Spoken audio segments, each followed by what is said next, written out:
Her You think palm you can cracked just across take my her? face I before my won't let daughter's you. fork hit the I'm floor. simply The ensuring white her CEO future, stood Mr. over our Davis. cafe You need table, to be breathing reasonable. hard, her diamond All right, bracelet little one, still almost ready shaking to from the go. slap. Her other hand had already shoved my work tablet into a puddle of spilled Okay, coffee. Dad. On that The screen was projected the losses live are override significant, panel for the gentlemen. cafe We block's understand the backup severity. power Understand transfer. the severity, If that yes, system but failed, do you have the a clinic solution? next door would lose its We have to fix refrigerated this flow medicine before immediately. noon. Move The those room went resources to the still, West Wing, not quiet. now. Still, On it. the espresso machine hissed behind the counter. A spoon rolled in a slow Is it circle ready? under our table. Just one more My wire. daughter, Lily, Now. froze with a We have birthday power. pancake half-cut on her Thank you, you plate. saved us. The syrup had slid off the edge and onto her Can pink we sleeve. get ice cream? The CEO's name We was sure can, Victoria sweetheart. Sterling. I knew her from billboards before I knew her voice. Sterling Harbor Development. Luxury condos. Private gates. Glass towers where old streets used to breathe. That morning, she wore a white suit sharp enough to look dangerous. Behind her stood two assistants, one cafe manager, and a tall bodyguard with a black earpiece and a face carved out of stone. Victoria pointed at my chest. "You people don't listen," she said. Lily's small hand found my wrist under the table. I did not stand. I did not raise my voice. I wiped blood from the corner of my mouth with my thumb and looked down at the tablet. The screen flickered once. Then again. A red warning bar blinked across the glass. Transfer hold. Manual confirmation required. Victoria had not seen it yet. That was her first mistake. The cafe smelled like burnt espresso, wet wool, and bleach from a fresh mopped floor. Rain tapped the front windows in thin silver lines. Outside, two black SUVs idled against the curb with Sterling Harbor logos on the doors. This was not just breakfast anymore. Victoria had come in angry before she ever saw me. She had been arguing with someone on the phone about permits, street closures, and a delayed inspection. Her voice had sliced through the room, while Lily whispered the alphabet into her napkin to calm herself. Then one of Victoria's assistants backed into our table. Coffee jumped from her cup. A few drops hit Victoria's sleeve. That was all it took. She turned. She saw me. She saw my utility jacket on the chair, my worn boots, my daughter's little backpack, and the tablet beside my elbow. She did not ask what happened. She slapped me like the room belonged to her. Lily made a small sound. Not a cry. Smaller. The kind of sound a child makes when she learns adults can be unsafe in daylight. I reached for her hand. Victoria stepped closer and kicked the chair leg with her heel. "You should apologize before I call security," she said. The manager moved behind the counter, pale and silent. Nobody wanted to be the first person to defend a black man against a woman who owned half the block. Then the bodyguard moved. Only one step. But it changed the air. His eyes were no longer on Victoria. They were on my neck. My collar had shifted when I bent over Lily. The old scar showed above my shirt line. A thick, uneven mark that ran from my shoulder toward my throat. The bodyguard's jaw tightened. His hand dropped away from his radio. Victoria noticed him pause. "What are you waiting for, Ethan?" she snapped. "Remove him." Ethan did not move. The tablet buzzed again beneath the coffee. The red warning bar widened. Outside, the clinic lights flickered once behind the rain. Ethan stared at my scar like he had seen a ghost. Then his face lost all color. The buzzing from the tablet grew louder beneath the thin layer of coffee. Nobody else seemed to hear it. I did. So did Ethan. His eyes stayed fixed on the scar above my collar. He looked as though he had forgotten where he was. Victoria took one impatient step toward him. "Ethan." Her voice was calm now, but sharper than before. "Remove him." He did not answer. The silence spread across the cafe like fog. Cups stopped clinking. Even the barista behind the espresso machine lowered his hands. Lily squeezed my fingers harder. I felt her small heartbeat through her palm. "Daddy," she whispered, "can we just go?" I looked at her. A streak of maple syrup still ran across her sleeve. She had been waiting all week for this breakfast. I smiled the best I could. "We will, sweetheart." Another vibration rattled the soaked tablet. The warning bar stretched across the cracked display. The backup transfer had entered its final countdown. 15 minutes remained before the automatic protection would fail. The neighborhood clinic depended on that system every Wednesday morning while maintenance crews serviced the main transformer. The refrigerators storing insulin and specialty medicine could not lose power. Not even briefly. Victoria noticed me looking down. "Is that thing even working anymore?" she asked. I carefully lifted the tablet from the table. Coffee dripped from one corner. The touch screen barely responded. I wiped it gently with my sleeve. "It still has one job left," I said quietly. She laughed once. It was not loud. It was dismissive. You were worried about a broken tablet after everything that just happened? I did not answer. Ethan finally spoke. Ma'am. His voice sounded different. Lower. Slower. Victoria turned toward him. What? He kept looking at me. May I ask him a question first? She frowned. No. I told you to escort him out. Ethan hesitated. That hesitation caught everyone's attention. Bodyguards were trained to react immediately. This one had stopped thinking about orders. He was thinking about something else. His eyes drifted back to the scar. I recognized that look. Veterans carried memories in strange ways. Sometimes one photograph. Sometimes one sound. Sometimes one scar. Where did you get that? Ethan asked quietly. The cafe became even quieter. I looked at him for several seconds before answering. Long time ago. His breathing changed. Barely noticeable. But I heard it. He took another careful step forward. Victoria blocked his path with one arm. Enough, she said. This is completely inappropriate. Ethan did not even look at her. Please, he said to me. Just tell me where. Lily looked up at me with wide eyes. She had never seen adults act this way. I rested one hand on her shoulder. Afghanistan, I answered. Near Kandahar. Ethan closed his eyes for a single second. When they opened again, they looked older. Much older. His shoulders slowly lowered. What year? He asked. 2015. His lips parted, but no words came out. The manager glanced between us, confused. Victoria folded her arms. What does any of this have to do with today? Nobody answered her. Outside, rain rolled across the clinic windows. An ambulance backed into the emergency entrance. Nurses hurried beneath bright umbrellas. Another warning tone echoed from my tablet. 14 minutes remained. I tried restarting the control panel. The display flashed white before returning to the emergency screen. The communication signal was weak. The nearest utility cabinet sat less than 1 block away beneath Sterling Harbor's construction fencing. Access required a master service key. Mine rested inside my jacket pocket. Victoria noticed the blue utility badge clipped beside it. Her expression shifted ever so slightly. She looked from the badge to the tablet, then toward the construction site outside.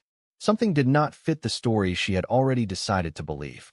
Ethan slowly reached into his own wallet. He removed an old photograph, faded around the edges from years of folding. He stared at it. Then he looked back at me. His hand began to shake. I recognized the face before he said a single word. The photograph showed 4 soldiers standing beside a damaged utility truck under a pale desert sky. Dust covered every uniform. The faces were younger. The smiles were tired.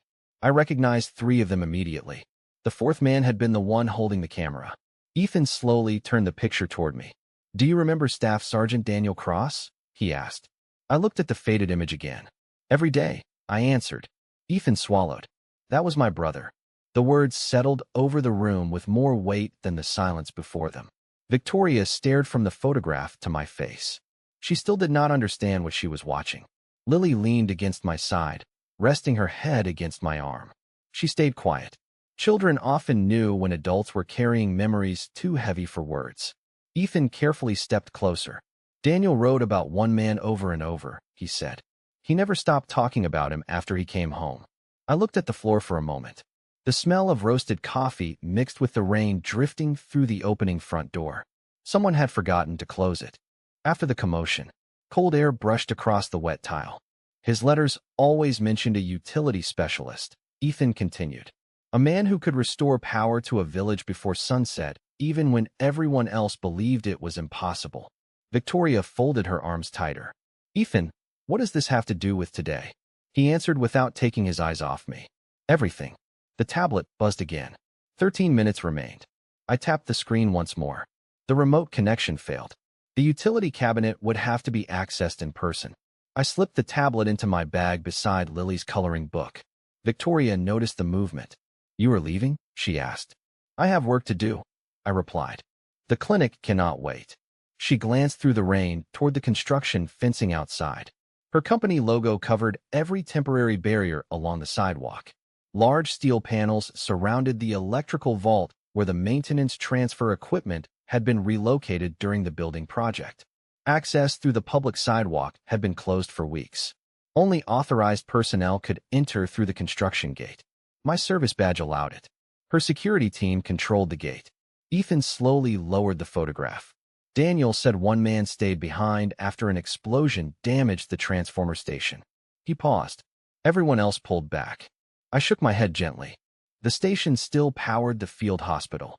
His eyes filled with recognition. He said that man refused to leave because babies were inside the neonatal unit. I gave a small nod. Power matters more when people cannot survive without it. Nobody in the cafe spoke. Even Victoria's assistants remained perfectly still. Outside, another ambulance arrived. 2 nurses hurried through the rain, carrying insulated medical containers. One looked toward the dark construction fence with visible concern. My phone vibrated inside my jacket. A maintenance alert appeared across the screen. Manual transfer required within 12 minutes. Failure would trigger an uncontrolled shutdown. I slipped the phone back into my pocket. I need to go. Victoria stepped into my path without raising her voice. My construction manager never mentioned scheduled work today. Because your office approved the temporary access permit 3 weeks ago, I answered. The notice was sent to every property owner on this block. Her expression changed again. One assistant quickly opened a tablet of her own and searched through company messages. After several seconds, her face lost color. Miss Sterling, she whispered. There was an infrastructure notice. Victoria looked at her sharply. Why was I not told? The assistant hesitated. It was marked routine. Ethan looked toward the rain-covered gate outside. Routine work keeps hospitals alive. Victoria finally looked back at me, but the certainty that had filled her eyes only minutes earlier had begun to disappear. Then a construction worker sprinted through the cafe door, soaked from the rain, searching for someone by name. The construction worker stopped just inside the doorway, breathing hard as rainwater dripped from his hard hat onto the cafe floor. He looked around the room until his eyes landed on my utility badge. Marcus Hayes, he asked. We have been trying to reach you. I stepped forward. I am here. He pulled a folded site map from a waterproof sleeve. His hands trembled from the cold. The temporary transfer cabinet stopped responding 5 minutes ago. We cannot open the secondary enclosure. I unfolded the map across the nearest empty table. Coffee cups slid aside as everyone leaned closer without saying a word. The blueprints showed the entire construction zone surrounding the clinic. One red circle marked the utility vault beneath the new sidewalk. Another warning tone sounded from my phone. 11 minutes remained. The worker pointed toward the drawing. The electronic lock is rejecting every contractor badge. I nodded once. Because those badges were never authorized for emergency utility access. Victoria looked down at the map. The confidence she carried into the cafe had almost disappeared. My project manager never mentioned this system. Because your company only owns the buildings, I replied. The electrical infrastructure still belongs to the city utility. Ethan studied the map with the careful focus of someone used to reading difficult terrain. Can another technician respond? He asked. Not in time, the worker answered. Marcus is the closest certified transfer specialist. The cafe manager quietly turned off the music overhead. The room became strangely peaceful. Only the rain, the espresso machine, and the distant rumble of traffic remained. Lily tugged gently on my sleeve. Daddy, are sick people waiting? I knelt beside her. Some medicine needs the lights to stay on. She nodded as though that explained everything. Children often understood the important things faster than adults. I zipped my bag and slipped the damaged tablet inside. The screen still flickered beneath the cracked glass. It only needed to survive a few more minutes. Victoria finally stepped aside. What exactly has to happen? She asked. I pointed toward the highlighted section of the blueprint. The backup feeder must be switched manually before the maintenance bypass expires. If the sequence is interrupted, every refrigerator inside the clinic will begin warming immediately. One assistant quietly covered her mouth. Another stared through the front window toward the medical building across the street. Ethan folded the old photograph and returned it carefully to his wallet. Daniel always said Marcus never left a job unfinished. I looked at him for a brief second. Neither did your brother. His expression softened, but only for a moment. The countdown on my phone dropped again. 10 minutes. The construction worker shifted nervously. The security gate is locked from inside the site. We cannot reach the vault without clearance. Every eye in the room turned toward Victoria. The realization settled across her face one careful layer at a time. Her own security protocol had become the final obstacle. She reached into her handbag and removed a silver access card attached to a leather strap. Her fingers paused before handing it over. I waited without saying a word. The rain outside grew heavier. Water streamed down the cafe windows until the clinic looked blurred behind sheets of gray. Somewhere in the distance a backup generator started, then quickly stopped. The sound lasted only a few seconds. It was enough to remind everyone how little time remained. Victoria slowly placed the access card into my hand. "Take Ethan with you," she said quietly. "He knows the site." I looked at the card, then at Lily. She smiled even though she did not fully understand what was happening. The cafe manager stepped forward. "She can stay here with us until you return." Lily looked up at me. "I will be brave." I brushed a strand of hair away from her face. "I know you will." Ethan picked up the blueprint and motioned toward the door. Another alert flashed across my phone before I could lock the screen. The message carried a warning I had not expected. The message stayed on my screen for only a second before the display dimmed again. "Secondary mechanical override offline. Manual sequence required at primary cabinet." I stopped walking. Ethan noticed immediately. "What changed?" he asked. I handed him the phone. He read the alert twice. His expression tightened.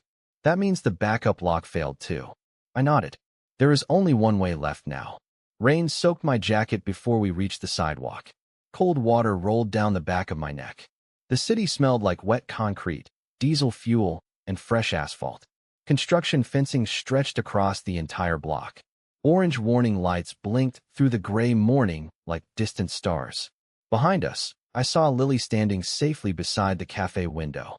She pressed her little hand against the glass. I raised mine for a moment. Then I turned back toward the site. There was no more time to lose. Ethan walked beside me without speaking. After nearly half a block, he finally broke the silence. "Daniel never told us your full story."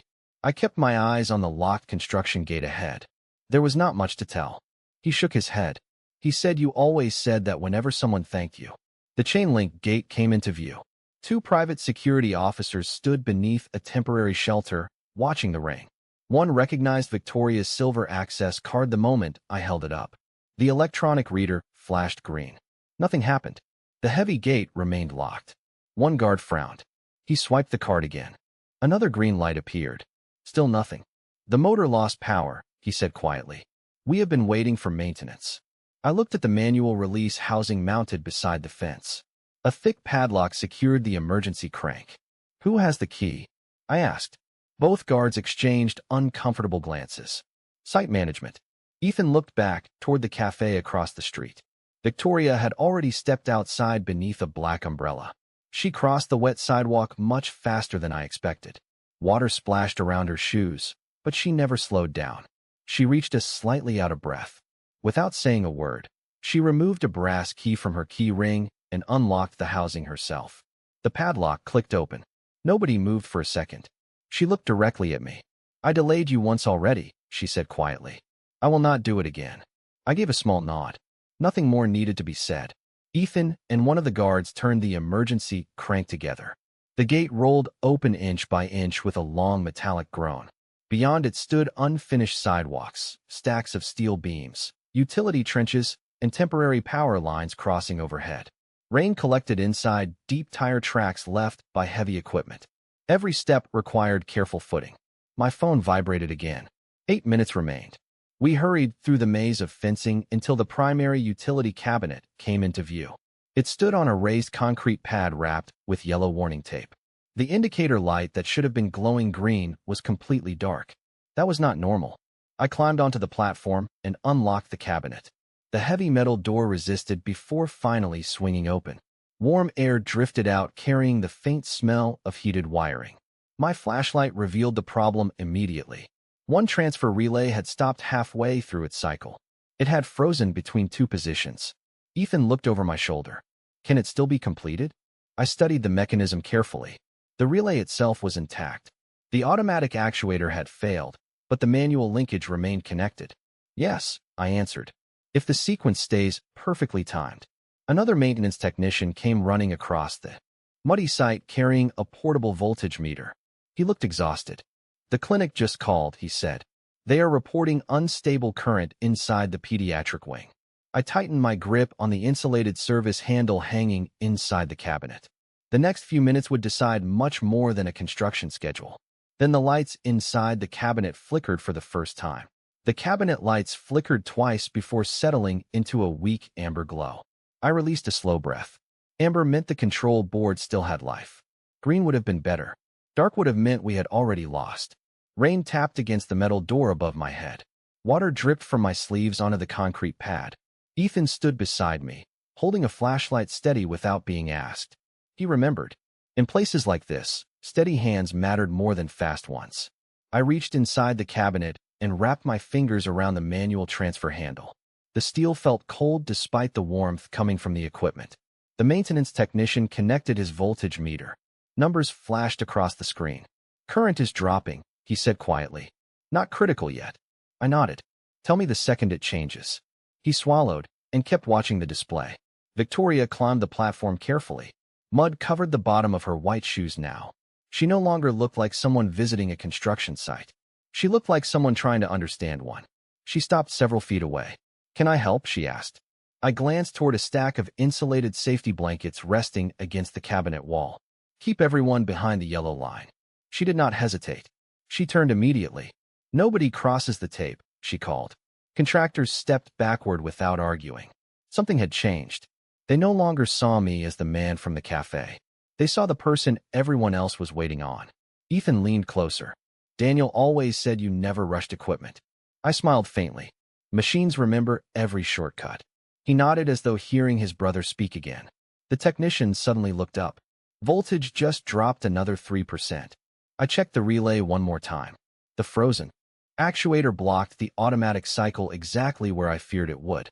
The manual linkage still had enough travel left, but only if I completed the sequence in one smooth motion. There would not be a second chance. My phone vibrated again inside my jacket. 6 minutes remained. I silenced it without looking. Time only mattered if I let it distract me. The clinic mattered more. Across the street, I could see nurses moving quickly between rooms through the rain-covered windows. One carried a cooler marked insulin storage. Another pushed a cart filled with medication trays. Their routine continued because they believed the lights would stay on. They trusted people they would never meet. That was how utility work was supposed to be. Invisible when everything worked. Ethan quietly spoke again. "Daniel said you taught him something during deployment." I kept my eyes on the relay. "What was that?" "He wrote that power is another form of hope." My hands paused for the smallest fraction of a second. I remembered saying those words. Not because they sounded important. Because one evening an entire village had cheered when lights returned before sunset. Children had laughed. Parents had cried. Hospitals had breathed again. Electricity was never just electricity. Victoria watched both of us. "He wrote letters about that." Ethan nodded slowly. "Every month." The rain softened outside. Only a gentle tapping remained on the cabinet roof. The sudden quiet made every sound inside the enclosure easier to hear.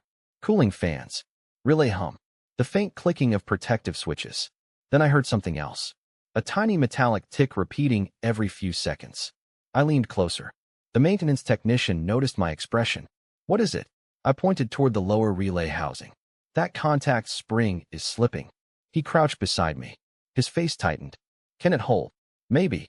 I reached for an insulated adjustment tool hanging inside the cabinet door. The spring shifted again. Another tiny click echoed through the metal enclosure. Ethan aimed the flashlight lower without being asked. "Tell me where you need it." "Right there." The beam settled perfectly over the mechanism. I adjusted the spring by less than half an inch. The clicking stopped. The technician looked at the voltage meter. His eyes widened. Current stabilized. Nobody spoke. Even Victoria remained silent. Small victories deserved quiet respect. I wrapped both hands around the transfer handle once more. This time there were no more adjustments to make. Only one movement remained between the clinic and a complete shutdown. Then the radio on the technician's shoulder suddenly came alive with an urgent voice. The voice on the radio cut through the steady sound of rain. "Pediatric wing reports voltage fluctuations again. We need an update now." The maintenance technician answered immediately. "We are at the primary cabinet. Manual transfer is about to begin." Static filled the next few seconds. Then the line went silent. Nobody on the platform spoke. I tightened my grip around the insulated handle. The metal no longer felt cold. It felt familiar. Ethan kept the flashlight perfectly still. His breathing was calm. His brother had taught him well long before today. I looked at the relay one final time. Every indicator matched the sequence in my head. Every connection was exactly where it needed to be. When I move this handle, I said quietly, nobody touches anything until I say so. Every contractor nodded. Even the security guards outside the barrier watched without moving. Victoria stood behind the yellow tape exactly where I had asked her to remain. Mud stained the bottom of her white suit. Raindrops clung to her hair. She made no effort to brush them away. Her attention never left the cabinet. The technician glanced at the voltage meter again. Input is still falling. I nodded once. That is expected. I slowly pulled the handle downward. Resistance met my hands immediately. The frozen relay refused to complete its travel. I stopped before forcing it. Machines always spoke first. People only had to listen. I eased the handle back slightly. The resistance changed. A dull click echoed from deep inside the cabinet. Ethan leaned closer. Was that it? Not yet. I adjusted the angle by less than an inch. Another click answered. Softer this time. The maintenance technician looked. At the meter, current stopped dropping. That tiny improvement was enough. I continued the movement. Smooth. Steady. No sudden pressure. The relay finally slid into position with a solid mechanical thump. Green lights appeared across the upper control panel one after another. 1, 2, 3. Then all of them. Nobody cheered. They simply stared. The technician looked down at his meter again. His eyes widened.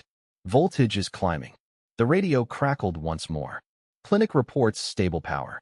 Refrigeration systems remain online. A quiet breath escaped from somewhere behind me. I could not tell whose it was. Perhaps all of us had been holding one. I released the transfer handle and locked it into place. The cabinet fans accelerated to a smooth, even hum. That sound meant the entire sequence had completed successfully. Ethan lowered the flashlight for the first time. You did it. I shook my head gently. The system did what it was built to do. He smiled faintly. Daniel would have said the same thing. Victoria stepped closer after I closed the cabinet door. She stayed outside the yellow line until I nodded. The clinic is safe? She asked. Yes. She looked across the street where the emergency entrance remained busy despite the weather. Several nurses paused briefly near the windows before returning to their work. They would probably never know how close the equipment had come to shutting down. That was all right with me. The best utility work usually ended without anyone noticing. One contractor quietly removed his hard hat. Another shook my hand without saying a word. Respect sometimes arrived without speeches. My phone vibrated again. This time the alert looked different. System transfer complete. Maintenance window closed. I slipped the phone back into my pocket. The rain had almost stopped. Thin sunlight began breaking through the clouds, reflecting across puddles scattered throughout the construction site. Everything felt lighter than it had only minutes earlier. Then Ethan reached into his wallet once more.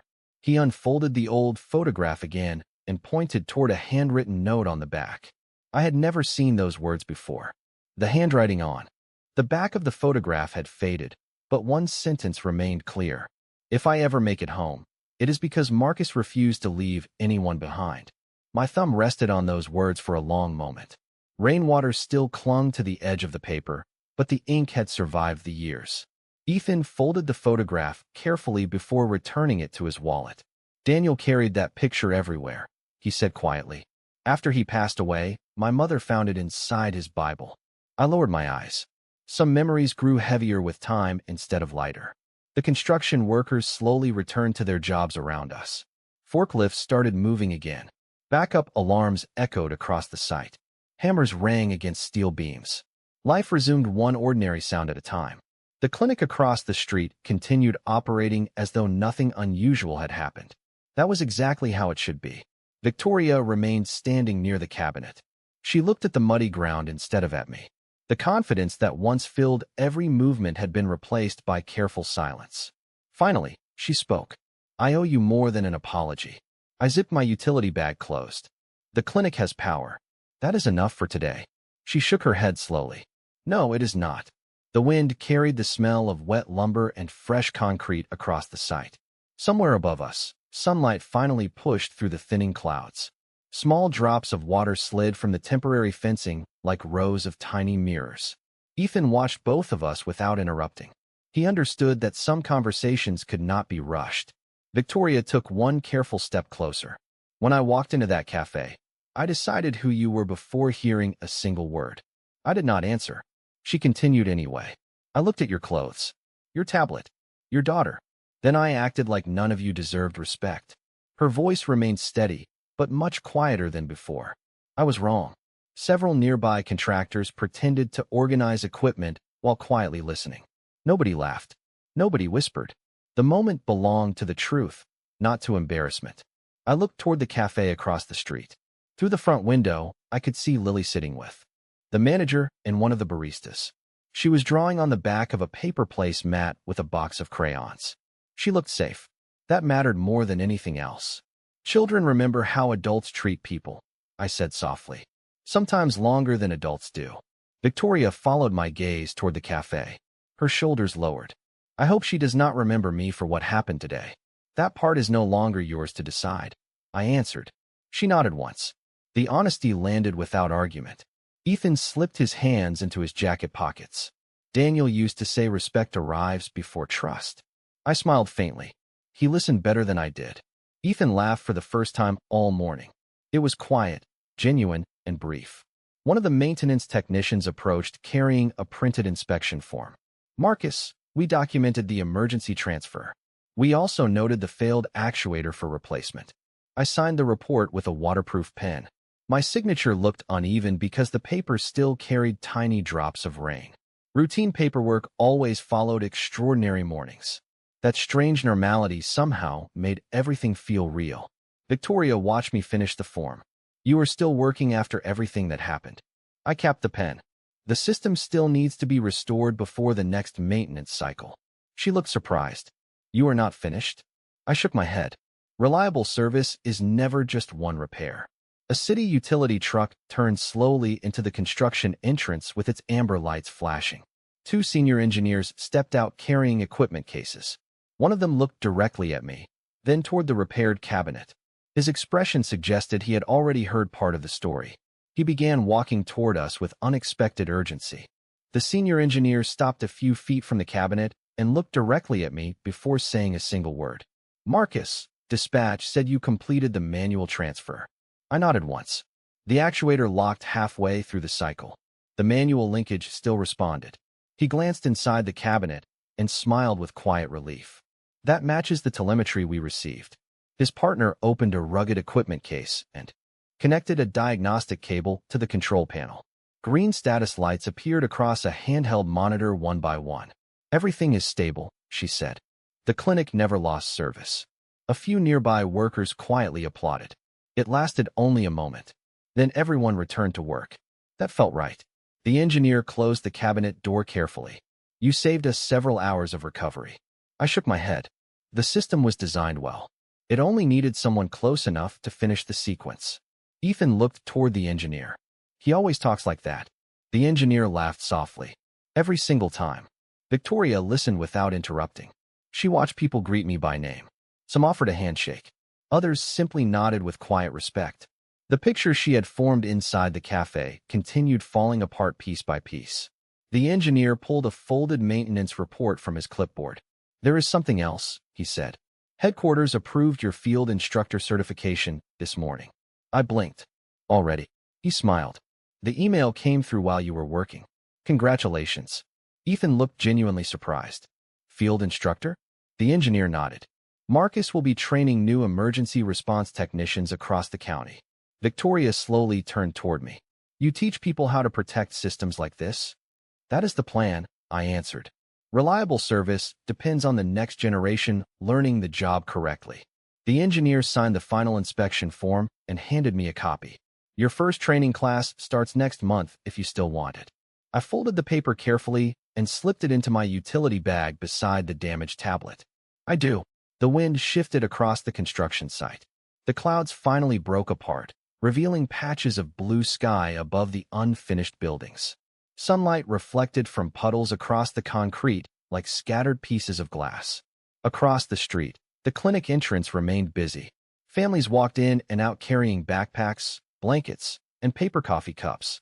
None of them noticed the utility cabinet. None of them needed to. The engineer packed away his diagnostic tools. We will replace the actuator this afternoon. You should head home. I smiled. First, I owe my daughter breakfast. Ethan laughed quietly. I think she has earned 2 breakfasts. That made Victoria smile for the first time all day. It was small and uncertain, but real. We walked back toward the cafe together. Construction noise faded behind us with every step. The city sounded normal again. Traffic moved through the wet streets. A delivery truck rolled past. Someone nearby was playing soft country music from a portable radio. Ordinary sounds returned after an extraordinary morning. As we reached the sidewalk, the cafe manager stepped outside, holding Lily's little pink backpack. Lily ran toward me the moment she saw me. She wrapped both arms around my waist without saying anything. I hugged her gently. Her hair still smelled like strawberry shampoo and warm syrup. Did the lights stay on? She asked. They did, I answered. She smiled. I knew you would fix them. Victoria stood a few steps away watching us. She opened her mouth as though she wanted to speak, then stopped herself. She looked at Lily instead. Then she looked down at the damp sidewalk. When she finally lifted her eyes again, there was something different in them. She seemed ready to say what had been waiting since the cafe fell silent. Victoria took a slow breath before stepping closer. She stopped several feet away from Lily and me, leaving enough space to show respect instead of authority. The morning sun reflected off the wet sidewalk between us. The city sounded alive again. Cars rolled past. A bus released its brakes at the corner. The smell of fresh coffee drifted through the open cafe door. Marcus, she said quietly, I owe both of you an apology. I looked down at Lily. She squeezed my hand but stayed beside me. Go ahead, I said. Victoria nodded. I judged you before I knew anything about you. I saw your clothes instead of your character. I saw your job instead of your responsibility. I saw one moment instead of your whole life. She paused. The words were not rehearsed. That much was clear. And Lily, she continued, lowering herself until she was almost at eye level, I am sorry that you had to see. Adults behave that way. Lily studied her for several seconds. Children listened with their eyes long before they trusted words. My daddy says people can make better choices tomorrow, Lily answered softly. Victoria blinked. A faint smile appeared through the emotion on her face. Your father is wiser than I have been today. Ethan quietly stepped back, giving the conversation room to breathe. The cafe manager watched from the doorway with folded arms. Even the construction workers nearby slowed their pace without pretending not to listen. I looked at Victoria. An apology matters because of what comes after it. She nodded immediately. I understand. She reached into her purse and removed a business card. Instead of handing it directly to me, she placed it gently on the cafe table beside the damaged tablet. There are no conditions attached to this, she said. If your tablet cannot be repaired, my company will replace it. If there are medical expenses because of what happened this morning, I will cover them personally. If you refuse every offer, I will still accept that decision. I looked at the card but did not pick it up. The cracked tablet remained beside it, stained with dried coffee around the edges. It had survived long enough to keep the clinic running. Somehow it looked stronger because of the damage. The senior engineer walked over carrying his equipment case. Marcus, he said, headquarters also asked me to thank you personally. They already received the incident report. I smiled. Tell them the maintenance crew deserves equal credit. He laughed. You still refuse to take the easy compliment. Because no system works with one person. He tipped his cap before walking toward the utility truck. Victoria watched the exchange carefully. People trust you, she said. Trust is earned one job at a time, I replied. A gentle breeze lifted the edge of Lily's drawing as it rested on the cafe table. I picked it up. She had drawn a little building with bright yellow windows, a smiling nurse, and a man holding a toolbox beside a little girl. Above them she had written in uneven letters, the light stayed on. I felt my throat tighten, but I simply folded the paper and slipped it into my jacket pocket. Some rewards never came with certificates. Victoria noticed the drawing disappear into my pocket. She did not ask to see it. She simply respected the moment. Ethan glanced toward the construction site one last time before looking back at me. Daniel would have been proud today. I looked across the street where the clinic windows reflected the morning sun. I hope he already knows. Just then, someone called Victoria's name from across the sidewalk with unexpected urgency. Victoria turned toward the voice. One of her senior executives hurried across the sidewalk holding a tablet against his chest. His polished shoes splashed through the last shallow puddles without hesitation. "Miss Sterling," he said, catching his breath. "The board has been calling for the last 30 minutes. She accepted the tablet, but did not look at the screen right away. "Tell them they can wait another few minutes." The executive looked surprised. "They said the acquisition meeting begins in less than 20 minutes. Victoria glanced toward me, then toward Lily. "Some conversations are more important than meetings." The executive lowered his eyes and quietly stepped back. Ethan smiled to himself. It was a small change, but everyone nearby noticed it. Victoria picked up the business card she had left on the cafe table. She turned it over once, then slipped it back into her purse. "I realize now that offering money first was the easiest thing I could do," she said. "It was not the most meaningful." I rested my hand on Lily's shoulder. "People remember how you treat them long after they forget what you gave them." She nodded slowly. "Then I want to start there." She looked toward the cafe manager. "Could I ask one favor?" The manager smiled. "Of course. Please remake their breakfast. Fresh pancakes, fresh coffee, whatever Lily wants. I would like the cafe to send the bill to me, but I do not want anyone announcing it." The manager's smile grew wider. "That can be arranged." Lily looked up at me. "Daddy, does that mean we finally get breakfast?" I laughed softly for the first time that morning. "I think we do." The tension that had filled the block since sunrise seemed to drift away with the passing clouds. Construction crews continued their work. Nurses crossed the street carrying lunch bags instead of emergency coolers. Traffic flowed through the intersection without interruption. Ordinary life had quietly returned. Ethan stood beside me with his hands in his jacket pockets. Daniel always believed people could change. I looked toward Victoria. She was thanking each construction worker individually before walking back toward the site entrance. Nobody expected a chief executive officer to do that. Yet she continued anyway, one handshake at a time. "Maybe he was right," I said. Ethan followed my gaze. He usually was. My phone vibrated once more. This time it was not an emergency alert. It was a message from utility headquarters. "Outstanding field response. Thank you for protecting our community today." I smiled and slipped the phone back into my pocket without replying. Some messages did not need an immediate answer. Lily gently tugged my sleeve. "Can we eat before the pancakes get cold?" "That sounds like the best plan all day." We walked back inside the cafe together. The warm smell of butter and fresh coffee wrapped around us the moment the door opened. Someone had cleaned the broken dishes. The floor was dry again. Sunlight poured through the front windows where rain had covered the glass only an hour earlier. Our little table waited near the window exactly where we had left it. The damaged tablet rested beside the folded maintenance report. The cracked screen reflected the morning light like a spiderweb of silver lines. I picked it up carefully. It still powered on. Lily smiled when she saw the screen glow. "It is still working." "So are we," I answered. Before either of us sat down, the cafe television above the counter switched to a local news report, and a familiar image appeared on the screen. The television volume rose just enough for everyone in the cafe to hear the anchor's voice. Earlier this morning, a scheduled utility maintenance operation prevented an interruption at the Riverside Community Clinic. A wide shot of the clinic filled the screen. The camera lingered on the building, the construction fencing, and the utility crews packing their equipment. There were no dramatic headlines. No names flashed across the screen. Just a simple report about a problem that had been solved before most people even knew it existed. I looked back at my breakfast. That was more than enough for me. Lily smiled as a fresh stack of pancakes arrived at our table. Steam curled into the air. The smell of warm butter and maple syrup replaced the sharp scent of wet pavement that had followed us inside.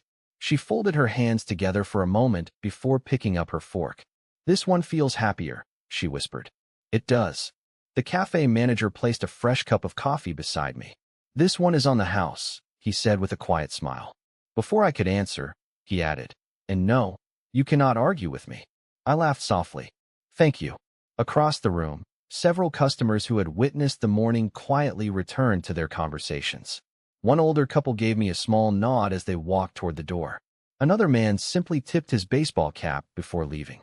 No speeches, no applause, just ordinary kindness. Ethan stepped back inside, carrying the old photograph in one hand. He slid into the empty chair across from me. "I wanted to show you one more thing." He carefully unfolded the picture again and pointed to the lower corner. There was a faint signature I had never noticed. It belonged to Daniel. Beneath his name, he had written a short sentence. Teach someone else what matters. Ethan smiled. I finally understand why he kept saying those words. I looked at the field instructor letter inside my utility bag. The timing suddenly felt less like coincidence. Victoria entered a few moments later. She had changed into a clean jacket after returning from the construction site, but traces of dried mud still marked the edge of one sleeve. She did not try to hide them. She walked directly to our table and placed a small envelope beside my coffee. "This is not money," she said before I could ask. "It is a written statement accepting full responsibility for what happened this morning. My legal department will receive the same copy before noon." I looked at the sealed envelope but did not open it. She continued, "If anyone asks what happened, they will hear the truth from me first." I met her eyes. "That choice matters." She nodded. "I hope my future choices matter even more."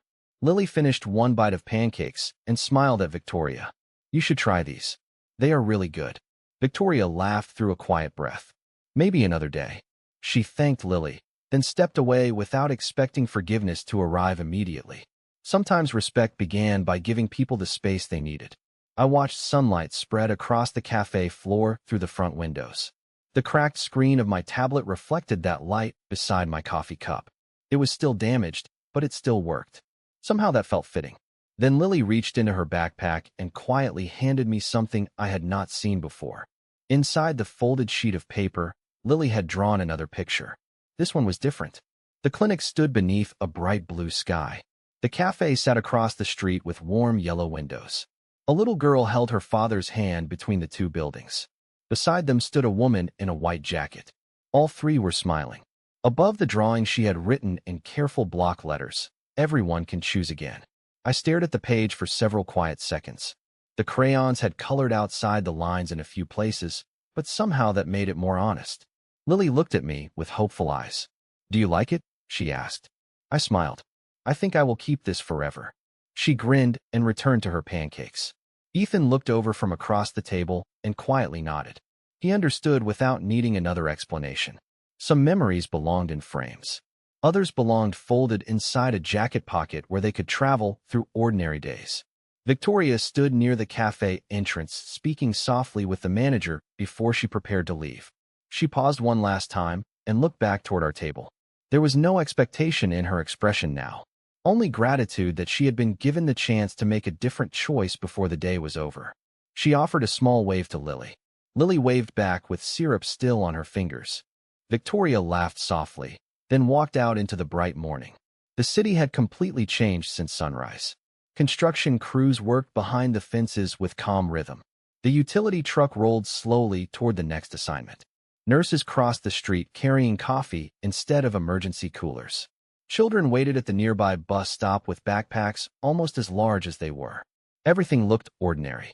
Yet I knew how close that ordinary morning had come to becoming something else. My phone vibrated one final time. It was another message from headquarters. "Training schedule confirmed. Welcome to the instructor team." I looked at the screen, then at Lily's drawing. Daniel's words echoed quietly in my memory. "Teach someone else what matters." I slipped the phone back into my pocket beside the folded picture. The cracked tablet rested on the table next to my coffee. I ran my hand gently across the broken glass. The screen still responded. It still had work left to do. Just like me. Ethan stood and extended his hand. This time I accepted it without hesitation. His grip was steady,